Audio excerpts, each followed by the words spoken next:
गोव्याहून महाराष्ट्रात दारूचा काळा बाजार. येवल्यात राज्य उत्पादन शुल्क विभागाची सिनेस्टाईल धडक. तब्बल 1.47 कोटींचा मुद्देमाल जप्त.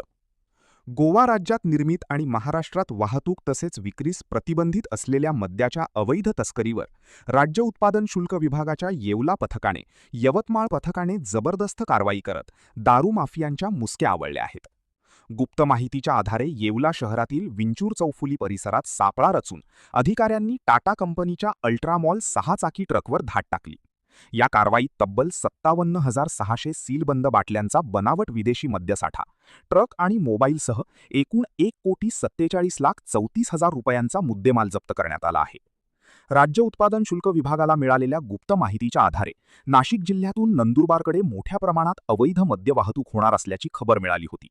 त्यानंतर आयुक्त डॉक्टर राजेंद्र देशमुख, सहआयुक्त प्रसाद सुर्वे, विभागीय उपआयुक्त उषा वर्मा, अधीक्षक संतोष झगडे यांच्या मार्गदर्शनाखाली आणि उपअधीक्षक अमृत तांबारे यांच्या नेतृत्वाखाली विशेष पथकाने येवला येथील doctor Babasaheb Ambedkar shopping complex समोर सापळा लावला. कारवाई दरम्यान MH50N 3553 क्रमांकाच्या टाटा अल्ट्रा EX 1918T ट्रकमधून रॉयल ब्ल्यू माल्ट विस्की नावाचे प्रथमदर्शनी बनावट विदेशी मद्य जप्त करण्यात आले.